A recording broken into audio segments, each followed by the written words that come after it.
Bonjour à toutes et à tous. On se retrouve pour une nouvelle vidéo pour analyser les derniers résultats de GTT, notamment l'entièreté du conference call. Donc je vais essayer de tirer les grosses lignes de ce conference call. Donc on va regarder vraiment le diaporama ici, les slides, et j'ai repris entièrement le transcript. Avant toute chose, cette vidéo ne représente pas un conseil d'investissement. Les informations contenues dans cette vidéo sont fournies à titre d'information uniquement. Alors, GTT, quelle société de qualité vraiment exceptionnelle. Ici, vous avez le rocher. On a un BFR négatif chez GTT, donc c'est un excellent business. On ne consomme pas de cash pour l'activité, donc c'est vraiment énorme. Et on a un petit rocher sympathique calculé ici. Je vous ai calculé ça 214%. La moyenne du marché est à 8-9%, voire 7%. Donc, qualité exceptionnelle ici. On a un fait notable sur la société GTT, c'est qu'on a un taux d'imposition de 14%. Parce que vous savez que le business de GTT, c'est la propriété intellectuelle, c'est les licences et les brevets. Donc, on prend des royalties finalement sur l'utilisation de nos membranes. On ne construit rien, on n'a pas d'usine, c'est vraiment 100% de propriété intellectuelle. Et ces royalties sont taxées à 10%. Donc, on a vraiment un taux d'imposition à 14%, 15% contre 25% pour la moyenne des sociétés, enfin la plupart, voire toutes les sociétés en France avec un taux d'IS à 25%. Je vous ai mis ici Guidance, c'est vraiment incroyable. Guidance, le chiffre d'affaires va croître finalement au minimum de 40% en 2024 et minimum 20% en 2025. J'ai pris l'entreprise value sur EBIT, j'ai pas ajouté de trésorerie parce que je suis conservateur. Et encore, quand je vous dis ici je suis conservateur, j'ai pris les croissances minimum.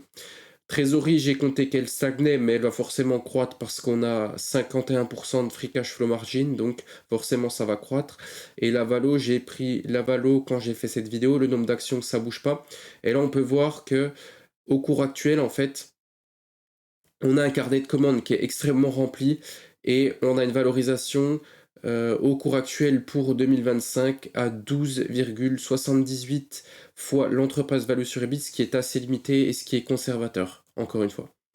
Ici, un petit peu ici, je vous ai mis les sociétés françaises, donc les best in class, notamment les plus grosses sociétés du CAC, les plus régulières et les plus rentables que je pourrais potentiellement acheter. Et on peut voir ici, zut, il n'y a plus le... Attendez, je vous remets la légende, je sais pas où elle est passée. Voilà, ici.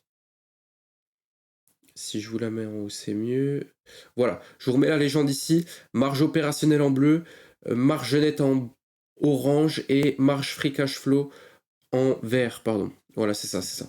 Donc, GTT, 52% de marge opérationnelle, 47% de marge nette, 51% de marge free cash flow.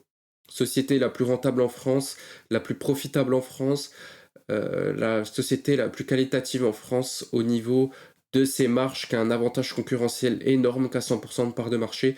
Deuxième position Hermès, donc 42, 32, 30. On a du LVMH 26, 17, 6, 13, 46. Après, on a du L'Oréal qui est plutôt assez constant entre toutes ces marges. Air Liquide et Schneider. Donc vous pouvez voir ici la qualité dingue finalement de GTT. On peut l'acheter au cours actuel avec un carnet de commandes sécurisé d'1,8 milliard. Donc voilà un petit peu pour la qualité de GTT, un petit point de vue du business et des marges. Donc vous savez qu'elle fait des membranes pour les méthaniers, le GNL, et elle a 100% de part de marché depuis 8 ans. Donc ici, on commence tout de suite. Key highlights, chiffre d'affaires qui augmente de 39%, core business order book, donc dans les membranes de GNL, on a 311 unités en carnet de commande, 1,8 milliard, soit plus de 750 employés, 64 nouveaux brevets déposés. Cette année, c'est pas mal. 76 unités de LNG as fuel, donc des moteurs au LNG qu'ils font. EBITDA, on a plus 46% de croissance et 55% de marge EBITDA. Donc ça croît encore plus vite que le chiffre d'affaires. Free cash flow, plus 53% à 219 millions d'euros. Et dividende de 4,36 euros. Donc, ils nous mettent que c'est la seconde année pour les commandes de GNL au niveau des unités. Donc, ici, quelques autres faits saillants. Voilà, pardon. L'année 2023 était une année record pour les installations de liquéfaction avec 56 millions de tonnes décidées. Nous avons beaucoup d'AIP, beaucoup de nouvelles technologies validées par les sociétés de classification. Et on a Elogen, donc la société qui perd de l'argent mais qui est dans l'hydrogène vert, qui peut très bien marcher si ça c'est vraiment efficient comme solution pour l'énergie, le transport, ça peut vraiment exploser. Et ils sont positionnés sur Elogen, ils ont augmenté le chiffre d'affaires tranquillement. Au niveau de la feuille de route maintenant, on a plusieurs choses sur la feuille de route. Dans la première pale, donc ici ils ont mis des pales, enfin un moteur un gouvernail, enfin je sais pas comment on appelle ça chez les bateaux, je suis pas spécialiste. Ils ont mis les 3 pales qui propulsent GTT vers le futur. On a le premier, c'est les technologies cryogéniques. Donc c'est vraiment leur core business. Ils continuent d'améliorer les technologies existantes et étendant de nouvelles technologies N096, Super Plus ou les systèmes Next One. Ils étendent également au GNL comme carburant pour le transport d'hydrogène liquide. Au niveau de la deuxième lame, ce sont les services ici, donc Digital Services et Core Services. Donc ce sont finalement les services de base pour les méthaniers et leur but est d'augmenter leur activité dans ce domaine et ça, on se frotte les mains, il y aura plus de récurrence grâce à plus de services chez GTT. Ensuite, sur la troisième lame, on a la transformation. Donc, notamment grâce à de nouveaux développements sur l'électrolyse avec Elogen, culture et la capture de carbone, sur le stockage d'ammoniac, sur la capture d'ailleurs, pourquoi je sais pas c'est la culture du carbone, sur le stockage de l'ammoniac, on a également sur le transport et les technologies de gestion du gaz, on a également GTT Venture, donc en Venture Capital, pour investir dans des sociétés prometteuses. Ils ont investi notamment dans une société nommée Boon for Blue, avec, voilà, c'est tout. Dans Windcell, ça doit être des cellules de vent, tout simplement. Donc voilà, en fait, ils investissent avec ces 3 lames, ils veulent propulser l'entreprise et donc fournir des solutions technologiques, des services et des systèmes clés pour un monde durable. Donc là, je vous passe la société, mais niveau ESG, c'est une bonne société au niveau ESG. Il faudra que je lise le rapport annuel à ce niveau-là pour voir ce que ça dit. Mais en fait, ils veulent optimiser les membranes, les moteurs, tout ça chez les clients. Et donc, finalement, ils sont vraiment très très bons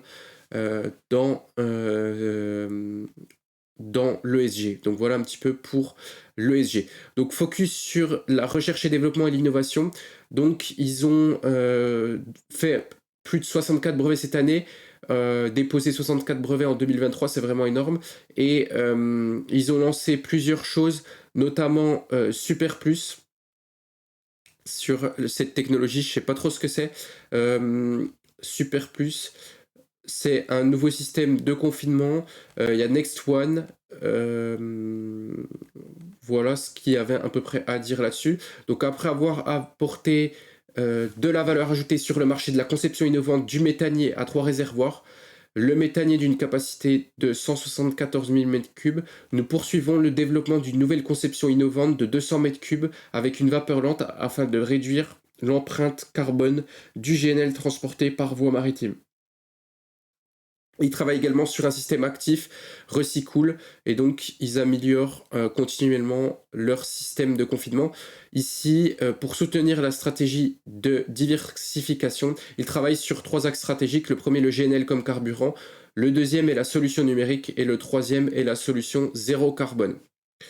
Pour le GNL, et donc un système dédié aux navires ravitailleurs en GNL, c'est Recycool. Le GNL en tant que carburant, nous adaptons la solution pour le cœur de métier du segment des nouveaux navires et les très grands transporteurs de voitures et camions purs, ils veulent faire du captage de carbone à bord. Au niveau du deuxième axe de développement ici pour soutenir la stratégie, ils veulent continuer la digitalisation, proposer de plus en plus de services digitaux et donc ils ont lancé un service de routage météorologique et donc ça permet d'avoir vraiment une optimisation sur les météos chez GTT pour les clients et ils développent aussi des solutions pour optimiser la maintenance et les performances du navire et également pour mesurer les émissions du navire, donc vraiment avoir de la data sur ce qui se passe pour les transporteurs au niveau de leur consommation, mais également au niveau de leur navigation. Troisième axe, pour soutenir la stratégie de diversification de GTT, c'est la solution zéro carbone. Et donc, c'est une solution d'hydrogène liquide et une solution d'ammoniac. Et donc, voilà, ils ont eu une classification avec une société japonaise. Et voilà un petit peu pour ceci. Ils travaillent sur des systèmes de confinement, mais aussi la conception de cuves pour l'ammoniac, plusieurs projets de stockage à terre, mais pour le transport maritime également. Et ici, c'est pour 2023. Ils ont travaillé avec Total Energy, LNG Mara, concepteur de navires et société de classification Bureau Veritas, petit lapsus. Et donc, ils ont franchi une nouvelle étape dans le transport d'hydrogène liquéfié en recevant ici 2 approbations du principe de la part de Bureau Veritas. Le premier concerne le système de confinement lui-même et le second, le système de confinement et une technologie membranaire, bien sûr. Et la deuxième approbation de principe concerne la conception préliminaire d'un très grand navire d'hydrogène liquide. Et donc, il aurait une capacité de 150 000 litres. Avec ces 2 agréments, ils ouvrent la voie au transport maritime sur de l'hydrogène et démontrent l'évolutivité et l'avantage du système de confinement membranaire pour l'hydrogène liquide.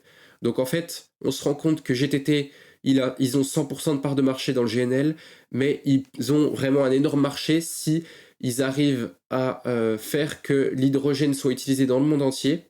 À ce moment-là, eux, ils pourront proposer des membranes pour l'hydrogène, pour l'ammoniac si ça marche également. Donc c'est vraiment une très très belle société et ils en sont capables. Il suffit juste que finalement il y ait un marché pour ces systèmes de membranes. Donc troisième stratégie activité. En fait, ils vont entrer plus dans le détail du marché du GNL et on a 3 boosters du marché du GNL énergétique. C'est le premier, c'est le passage en fait du charbon au GNL et donc du charbon au gaz naturel liquéfié, ce qui représente en fait 30% du mix énergétique mondial. Le charbon, c'est une énergie fossile qui pollue énormément et avec le GNL, c'est 2 fois moins de CO2 à la combustion. Donc ici, c'est vraiment un bargain pour les États pour réduire en fait leur émission de CO2 suite à la COP28, aux accords de la COP28. Deuxième, c'est le passage du gaz au GNL. En fait, ici, du gaz simple au GNL. Et vous le savez, avec la guerre Ukraine-Russie, nous avons que les points de vente de gaz, que la Russie fournissait beaucoup de gaz. Et en fait, les fournisseurs et clients sont prisonniers les uns des autres. Mais ils sont également très vulnérables aux tensions internationales. Notamment, on va bien sûr parler de l'Allemagne, ici, entre guillemets. Et donc, avoir de nombreux fournisseurs de GNL, tout le monde est moins vulnérable, et ça, c'est vraiment pas mal. Et le troisième changement, c'est un passage de tous les navires à des nouveaux navires. Donc en fait, on a vraiment 3 switches ici, 3 dynamiques de marché qui peuvent augmenter le marché de GTT, augmenter le marché du GNL et donc en fait augmenter le besoin de métallier et de membranes de solutions membranaires de GTT. Donc ensuite, on peut voir ici tout simplement que on a vraiment un marché dans les prévisions, la demande prévisionnelle de gaz naturel liquéfié qui est vraiment très très forte. Enfin, qui est très très forte. C'est un marché en croissance qui est attendu en croissance de 4,9 à 5,7% par an entre 2023 et 2030. Et Will Mackenzie, un cabinet de conseil, je pense, ils ont augmenté la demande, enfin leur outlook, leur guidance de demande de LNG de 2030 à 2040 de plus de 100 millions de tonnes entre le Q2 et le Q4 2023. C'est pour dire que le marché s'intéresse de plus en plus vraiment au gaz naturel liquéfié. Et deuxième graphique, pardon, en termes 2023 était une excellente année en termes de FIDS. C'est la prise d'une décision finale d'investissement FID et l'une des conditions suspensives d'un accord d'enlèvement de GNL. En fait, il y a des accords d'exploitation avant de pouvoir exploiter les GNL. Et là, il y a beaucoup de sociétés qui ont décidé de forer pour prendre du GNL. Et donc, on a une excellente année en termes de Financial Investment Decision. Donc, il y a beaucoup de sociétés qui mettent du cash sur la table pour finalement aller chercher du GNL. Et donc, qu'il s'agisse d'un accord de vente et d'achat de GNL ou d'un accord de tolling de GNL. Je ne sais pas ce que c'est le tolling, mais bon. Donc, 56 millions de tonnes par an qui ont été décidées cette année. C'est la deuxième meilleure année et après 2021 et 2022. Et donc, on a beaucoup de projets qui sont... Pardon, je suis malade. Il y a beaucoup de projets qui sont décidés. Ici, l'année 2024 commence avec un FID très important, Financial Investment Decision, avec plus de 60 millions de tonnes par an, alors qu'on n'est qu'au début de l'année 2024. Et donc, c'est ce qui détermine en fait la demande pour les métalliers. Et dans la situation actuelle, avant les 16 millions de tonnes décidées, notamment au Qatar, ici, avant-hier, donc c'était le conf call le 27 février. Donc voilà, on a vraiment un marché dynamique en ce début d'année. Et donc, ils considèrent que most likely... donc ils considèrent en fait que ce nouveau projet a besoin ici au Qatar de 16 millions de tonnes par an, a décidé juste pour lui de 95 méthaniers pour satisfaire le besoin de transport de ces quantités de GNL, donc c'est vraiment énorme.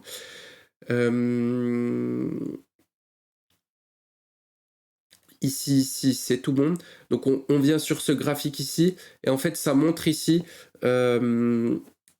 les 3 drivers de remplacement de la flotte actuelle de GNL. Et en fait, il y a près de 60% des navires qui ont été construits au XXe siècle. Et donc, ils sont finalement très très peu optimisés en termes de consommation de carburant et de taille. Ils ont des vieux moteurs. Donc, il va falloir finalement petit à petit les remplacer. Et donc, il y a plus de 230 navires qui sont encore à turbine à vapeur brûlant qui consomment 2 fois plus de carburant que les navires modernes. Et quelque chose comme en fait plus de 50%, près de 60% des navires avec évaporation, ce qui est très nettement plus élevé que ceux générés par les nouveaux navires. Donc je pense qu'ils parlent du CO2 émis par évaporation. Et donc, sous la pression de la réglementation, ces navires devront être remplacés dans les années à venir.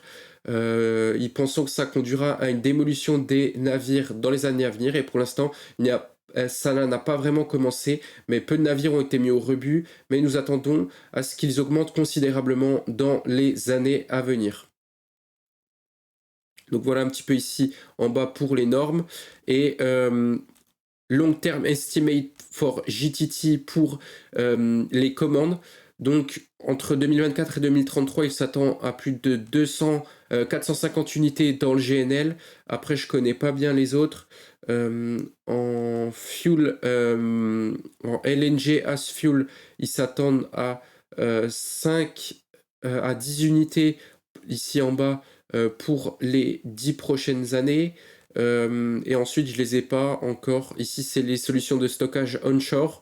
Et les autres, je les ai pas, je connais pas les noms. VLEC, FSRU, je les connais pas vraiment.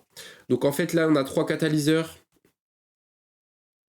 Vraiment, c'est le switch du gaz en pipeline au gaz en GNL, le switch du charbon en GNL et le switch vraiment du remplacement des anciens navires pour les nouveaux navires qui sont vraiment beaucoup plus efficients.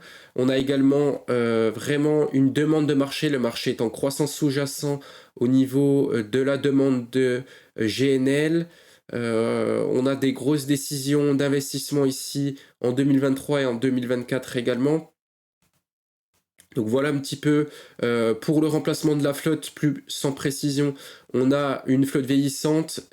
Pour les économies, notamment de transport, ça consomme moins de carburant. Et pour l'environnement, où on va avoir de plus en plus de réglementation. Donc LNG as fuel, ils disent que c'est la seule solution qui est déjà disponible pour réduire les émissions. Voilà, tout simplement. Réduire les coûts, 7,5% par an en moyenne chaque année de 2023 à 2033 au niveau de ce LNG as fuel. Donc transformer les moteurs de bateau pour qu'ils tournent au gaz naturel liquéfié, c'est vraiment pas mal. Et ils ont 76 vaisseaux, 76 vessels, 67 bateaux en carnet de commande. Et ils ont un marché de commande, un carnet de commande et un momentum qui est vraiment très bon. Pardon. Donc ici, je vais essayer d'aller un peu plus rapidement. Donc, ils vont se concentrer également sur... ici, on va la stratégie ici. Profiter. Voilà, attendez. Voilà, GNL comme carburant. Voilà, donc après c'est Anouar, je ne sais plus comment il s'appelle qui parle. Donc ils vont lancer de plus en plus de services, nouveaux leviers de croissance chez GTT également. Donc en fait, c'est réduire les coûts d'exploitation, les émissions, surveiller les émissions, améliorer la sécurité des navires, porté par de nombreux moteurs puissants comme la réduction des coûts. Et les coûts ne cessent d'augmenter, notamment, vous savez, au niveau des coûts de l'énergie et du coût du carbone, et des réglementations environnementales très strictes. Là, je vous ai dit n'importe quoi tout à l'heure, c'est pas LNG as fuel, c'est le marché des services pour les navires qui augmente de 7,5% par an en moyenne. Donc voilà, il propose de nombreuses solutions pour la digital transformation, donc la transformation digitale, et ils font du consulting, de l'entraînement, des opérations sur le LNG, de l'urgence, de l'ingénierie, de la maintenance, des tests, et ils intègrent du digital au sein des navires. Et en fait, ils veulent tout simplement profiter d'un marché fragmenté de la technologie embarquée sur les bateaux pour faire des acquisitions ciblées. C'est un marché très prometteur. Et en 2023, ils ont installé 117 systèmes. Ils ont installé à bord de 117 navires des systèmes à bord. Et donc, c'est une augmentation significative par rapport à l'année dernière. Et nos abonnés, c'est-à-dire les revenus récurrents, proviennent de 480 navires. Donc voilà, en fait, ça rapporte de la récurrence, de la visibilité, les services. Et ça, c'est vraiment très très bon pour embellir le business model de GTT. Et le marché est énorme, ils ont 480 solutions, 480 abonnés, et en fait il y a plus de 60 000 navires à traiter, donc c'est vraiment énorme, et probablement jusqu'à 90 000 qui pourraient être impliqués ou concernés par le type de solution qu'ils proposent. Donc voilà un petit peu ici. Increase vessel performance, donc accroître la performance finalement des navires, et pouvoir faire des reportings environnementaux, notamment vous savez que la réglementation est chiante, de plus en plus chiante, et s'ils n'installent pas de technologie, en fait, ils peuvent pas savoir comment ils polluent, et donc ils peuvent pas faire de reporting. Et ici, au niveau des innovations, ils ont des routeurs météorologiques et savoir quand faire la maintenance des bateaux, c'est plutôt pas mal ici. Au niveau maintenant, en fait, ils ont fait une acquisition également, on va le voir après. Ils ont lancé leur marque à Ascens Marorka. Et donc, c'est la fusion entre les entreprises pour en fait avoir qu'un nom et que ça soit plus simple. Et donc, voilà, ils ont 2023 confirmation du succès commercial et de leur solution digitale pour réduire les coûts opérationnels et améliorer la sécurité et l'efficience des bateaux. Ils ont acheté une petite société danoise ici qui s'appelle VPS, vraiment pas mal. Société finalement de software, c'est excellent. L'optimisation, elle est spécialisée dans l'optimisation des performances des navires. Elle complète très bien leur portefeuille parce que c'est une société basée à Copenhague. Copenhagen, ouais, en anglais, avec un bureau en Grèce, et notamment c'est 12 personnes, et ils ont actuellement 1200 navires au niveau de leurs clients. Leur clientèle, c'est 1200 navires. Donc, en fait, ils vont pouvoir déployer finalement leur solution qu'ils ont déjà avec Ascens Marorka sur les navires de VPS. Et VPS va pouvoir déployer les solutions sur les navires de Ascens Marorka. Et donc, c'est vraiment excellent. Ils ont une large base de clients premium VPS. Et donc, en termes de contenu solution, le portefeuille de solutions a aidé les armateurs et les affréteurs. Ça aide à améliorer leur performance et c'est l'objectif principal de l'expédition intelligente.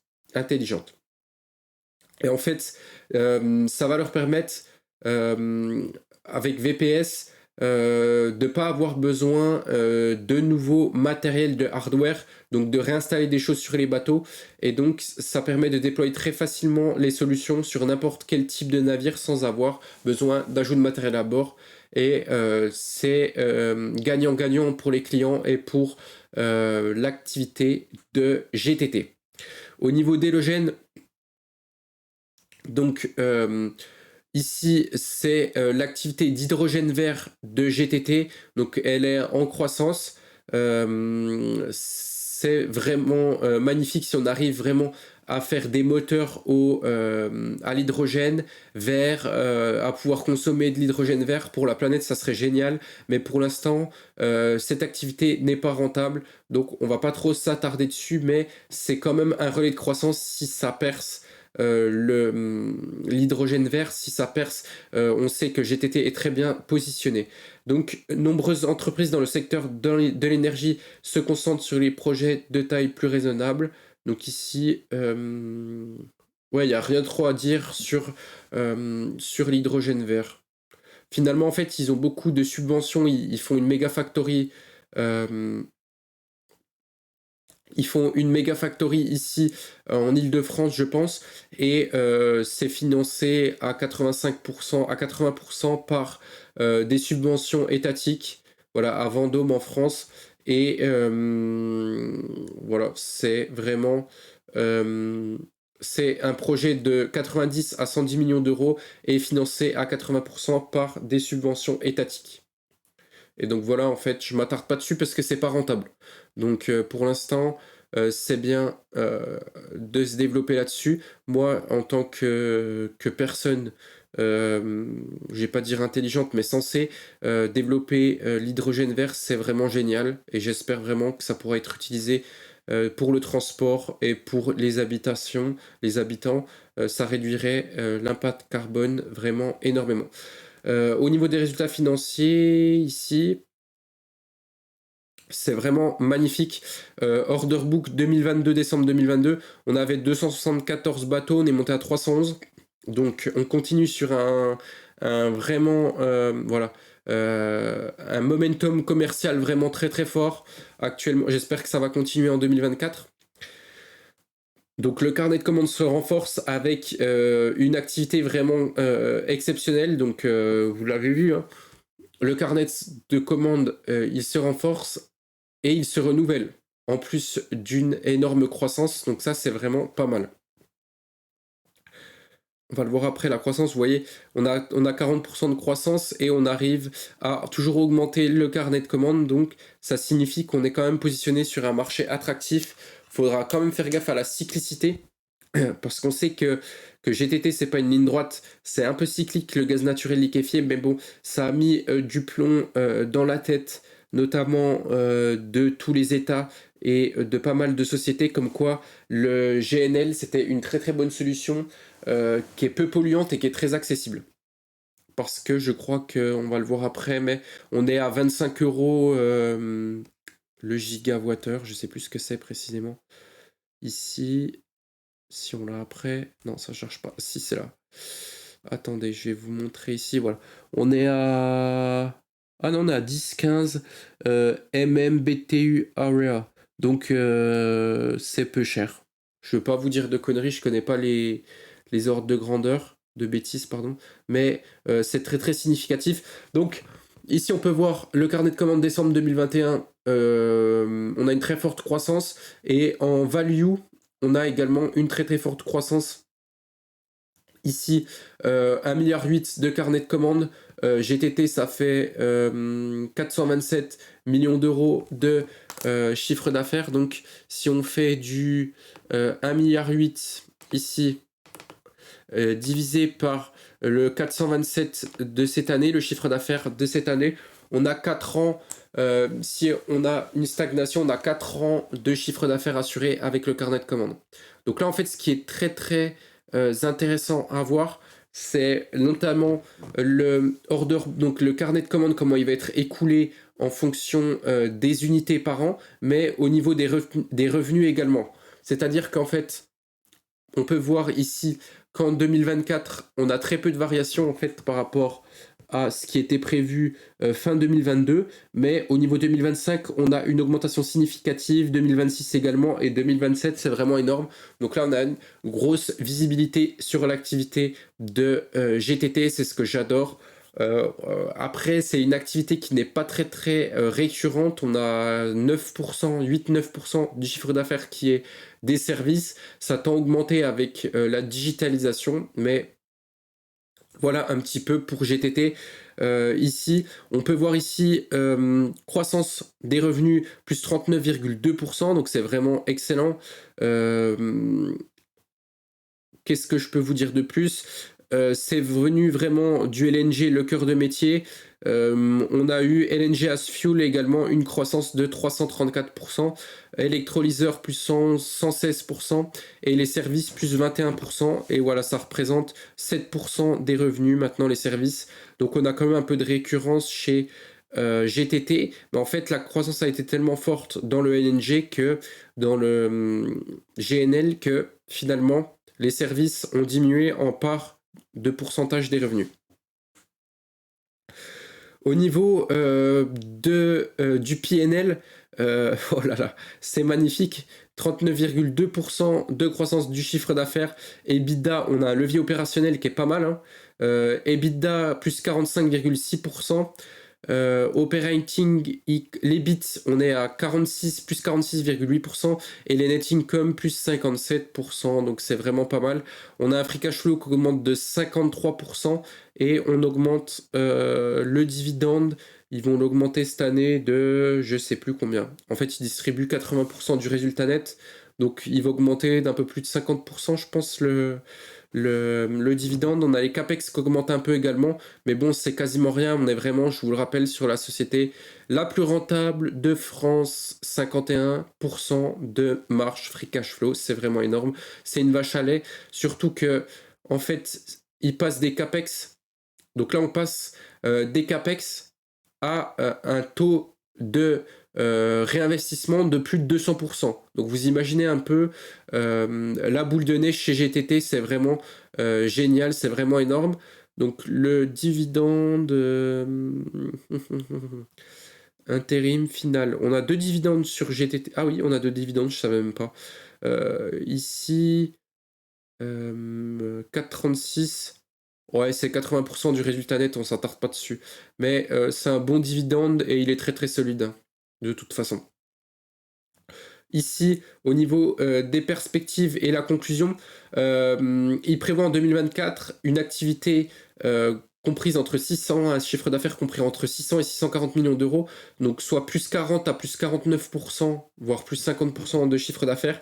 L'EBITDA plus 47 minimum à plus 64%. Et il rappelle ici en fait que depuis l'IPO, on est à 185% de performance sur 10 ans, c'est à peu près le niveau de performance du Nasdaq. Donc c'est vraiment incroyable. La performance de GTT, dividende réinvesti, c'est une excellente société. C'est le 10e anniversaire également. Ça fait 10 ans qu'ils sont listés sur Euronext. Dommage que je ne connaissais pas cette société avant ceci. Donc là, c'est le marché. Ici, supply under construction, c'est le bleu, et supply opérationnel, donc c'est l'offre et la demande. La demande en rouge et l'offre en bleu qui est déjà en construction, et en bleu clair l'offre qui est en train d'être construite. Et en fait on a un marché où la demande est supérieure à l'offre, donc ça on aime les marchés tendus comme ceci. On a vraiment une très très belle une industrie bien établie, ils nous disent ici. Je sais pas ce que ça représente. Ici, on verra. En fait, là, ce qui est assez intéressant, c'est le paiement des commandes. Donc, en fait, ils payent petit à petit les commandes. Et donc, ils payent 10%, les clients payent 10% quand ils passent la commande. Ensuite, quand il y a le seal cutting, ils payent 20%. Quand là, il y a le kill laying, ils payent 20%. Quand il y a le ship launching, ils donnent 20%. Et les 30% restants, c'est quand le bateau est délivré. Ce qui permet à GTT d'avoir un BFR négatif. Donc voilà, ici, rien de bien rare. On place au Q&A rapidement. Je vais agrandir tout ça. Donc la question, savoir ce qui détermine l'armateur à mettre un navire à la casse. Quel est le type de tarif journalier pour les méthanistes qui déclencherait plus de mise au rebut ou réduirait le taux. Et la technologie et votre technologie du captage de carbone, où en êtes-vous pour commencer à commercialiser cette technologie? Donc en fait, il nous dit que actuellement, Philippe Berthet-Rotière, le PDG, il nous dit que actuellement on a des beaucoup plus petits navires, et en fait finalement si on a des navires plus gros qui se remplissent plus, ça consomme moins.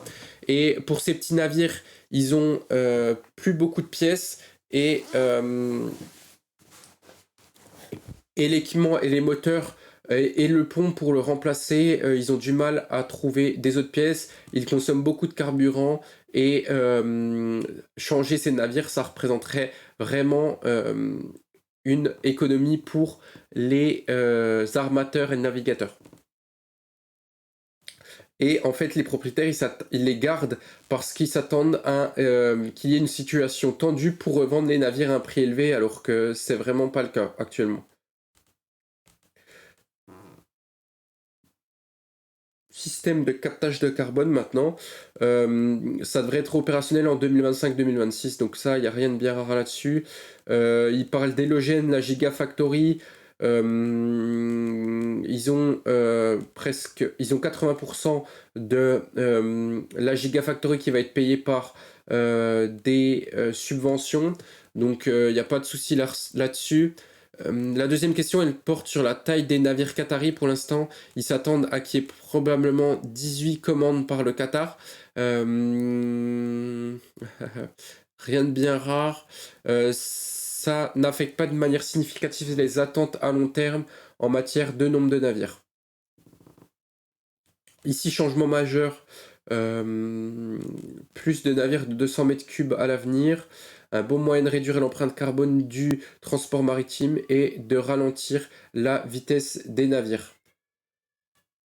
Hélogène, il faut une fixette là-dessus. Ici, c'est quelque chose d'intéressant. On parle des services. Donc, ils ont montré sur les solutions numériques un taux de croissance du marché de 7,5% par an. Est-ce que vous visez clairement des gains de part de marché, nous dit Daniel Thompson. Ils ont décrit la contribution clé des services à moyen et long terme en pourcentage des revenus du groupe. Et les abonnements pourraient-ils se rapporter à ces marchés de 60 000, 90 000 navires à moyen long terme? Et donc, pourriez-vous nous donner une indication en commande de GNL au cours des 12 prochains mois? Question numérique, forte croissance de l'activité numérique au cours de la prochaine décennie. Pas de secret à ce sujet-là, ils investissent beaucoup, ils développent de nouvelles solutions, ils effectuent des opérations de fusion-acquisition comme VPS, l'acquisition de Copenhagen. Ici, comment ça va se représenter dans les années à venir, mais je pense qu'en fait GTT sont très bien positionnés là-dessus, sur le numérique. Le GNL en tant que carburant, pas de souci là-dessus. Ici... je me demande simplement si vous avez une idée des prévisions de commande pour les navires de carburant au GNL au cours des 12 prochains mois, car les prix du GNL sont devenus beaucoup plus concurrentiels. Comme vous le dites, le prix du GNL est très attrayant et ils sont maintenant à un prix très raisonnable. Enfin, par rapport à ce qu'ils ont vécu en 2022, plus propre, c'est une solution plus propre, économique et écologique, et donc qui ne donne pas d'estimation là-dessus. Il communique pas non plus, donc Guillaume Delaby, il voudrait savoir les marges réalisées dans les services, mais il comprend que c'est pas très important. Est-ce qu'ils s'attendent finalement à une montée en puissance de la marge des services à l'avenir et quels pourraient être les principaux moteurs de cette montée en puissance? S'agirait-il de nouvelles technologies? S'agirait-il principalement, je ne sais pas, d'une part de marché ou de la consolidation du marché du transport maritime intelligent? Pour avoir votre point de vue, quelle pourrait être la marge, disons, d'ici 2030? Ici, il parle des membranes pour l'hydrogène, donc c'est pas très intéressant. Enfin, c'est un marché potentiel, mais actuellement, ça rapporte rien. Pour le business, ça a que peu d'impact. Donc ici, le PDG nous répond en ce qui concerne les marges. L'élément clé pour générer des marges significatives sur les services, c'est le nombre de navires qui adoptent nos solutions. Donc, en fait, ils ont... donc, au début, en nous suivant très attentivement, en vous suivant très attentivement, vous avez vu que, en nous suivant, pardon, nous avons développé des solutions pour les métalliers. Nous parlions de centaines de navires, c'est tout à fait logique, car c'est notre cœur de métier à l'époque, et cela aidait les utilisateurs de notre technologie à maintenir leur tonnage au fil du temps. Ils adressent maintenant leur solution numérique à d'autres types de navires et là nous nous parions sur des numéros totalement différents, c'est vraiment énorme, des milliers de navires et il faut un taux d'adoption très élevé pour générer des marges importantes et donc il faut amortir les coûts de développement sur un grand nombre de navires. Et en 2023, nous avons rencontré un très grand succès sur le marché, notamment pour notre dernière solution.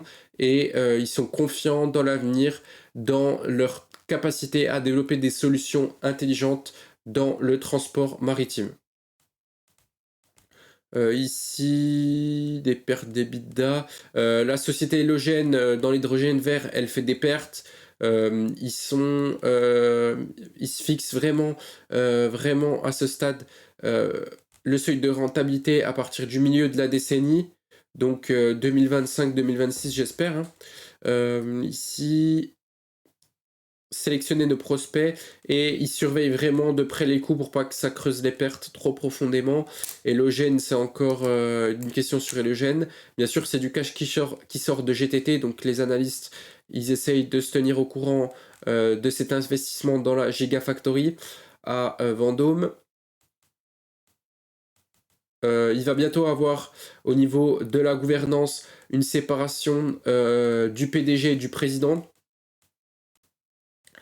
Et suite à ça, c'est intéressant, c'est en fait, il y a Samsung qui a attaqué GTT en Corée parce que quand un client achète une membrane GTT pour le GNL, GTT oblige à utiliser simplement les employés de GTT pour les services de maintenance.